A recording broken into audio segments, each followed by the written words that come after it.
I'm Cora Claudio, Earth Institute Asia.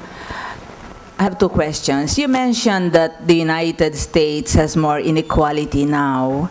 What major factors have led to this situation? Is Bill Gates one of them? And what is your government, if you are doing anything about it, what is it doing now to correct the situation, if that is an intention? Number two is, you are familiar enough with our country. If you were asked by our president to give him recommendations to reduce the level of inequality here or to stop it, what advice will you give him? Will you tell him to sell his Porsche? I don't know about the second question. I think I would say make any constitutional or institutional changes that will provoke better development, more rapid rates of development in the Philippines.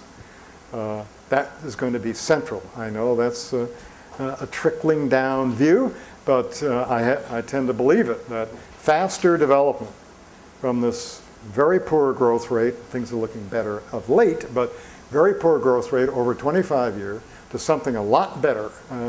Maybe not India and China double digits, but something a lot better over a long period of time will do wonders for the poor in the Philippines, number one. And fewer of our sons and daughters are going to leave the Philippines. And the best and brightest may start staying home to contribute to that performance. So I would advise them, for now, ignore the distribution issues and work instead on changes in institutions and constitutions, make them more consistent with competition and growth. And of course, how do I do that in a political environment where all these elites have all these interests which are inconsistent with that? Well, that's your problem. I have my own, thank you very much. That is, in America, I grew up when I was a young adult in the 1960s when America was a very egalitarian place. And democracy seemed to, I'm sorry for the speech, but I'm from Wisconsin and you've seen them on the news. So I have to give my speech. It's a very different place now than it was 40 or 50 years ago.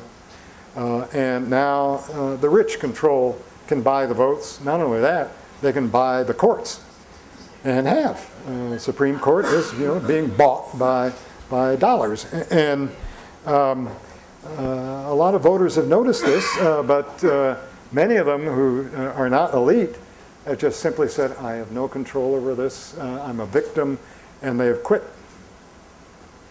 And meanwhile, those at the top have more and more resources to increase their stranglehold on the system. I don't see any possibility of any turnaround in this without a revolution. I'm not talking about blood on the streets. Americans don't do it that way, at least not in large groups. We like to do it individually. We kill each other, but not in large groups. And so that's happening now in the streets of Madison, Wisconsin. So it may have an impact on voting behavior, but the interest of the elite is just incredibly greedy in America now, and so I see gloomy times ahead.